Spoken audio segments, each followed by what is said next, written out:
En ma qualité de procureur de la République d'Abidjan, je suis donc le directeur de la section antiterroriste. Je voudrais apporter quelques précisions concernant les enquêtes qui sont en cours. Et je dis et je le répète, à la lumière des différentes déclarations qui ont été faites devant les officiers de police judiciaire, nous retenons qu'il ne s'agit pas d'une simple marche de protestation contre un arrêté préfectoral qui a interdit la manifestation du 11 octobre 2025.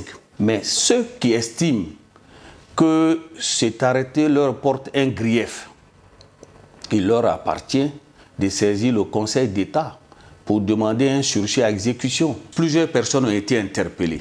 Et dans l'exploitation des différents portables des mises en cause, je voudrais lire quelques séquences des messages obtenus dans ces portables-là pour vous démontrer qu'en réalité, il s'agit des actes de terrorisme.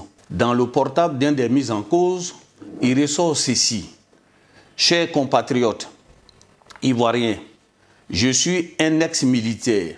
Je vous donne quelques stratégies pour paralyser la ville et empêcher le 4e mandat illégal.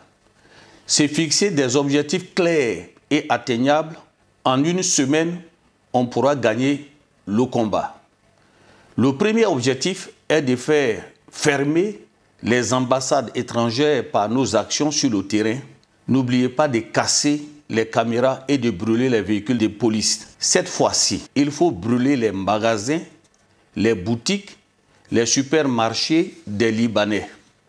Dans les villes de l'intérieur, il faut brûler les voitures de police, les préfectures, commissariats, magasins des Libanais et Français. Il faut mettre le feu à tous les carrefours de nos quartiers pour empêcher la police de rentrer et créer des groupes stratégiques dans chaque secteur. Voici des déclarations graves et des publications qui ont été faites à travers plusieurs groupes WhatsApp.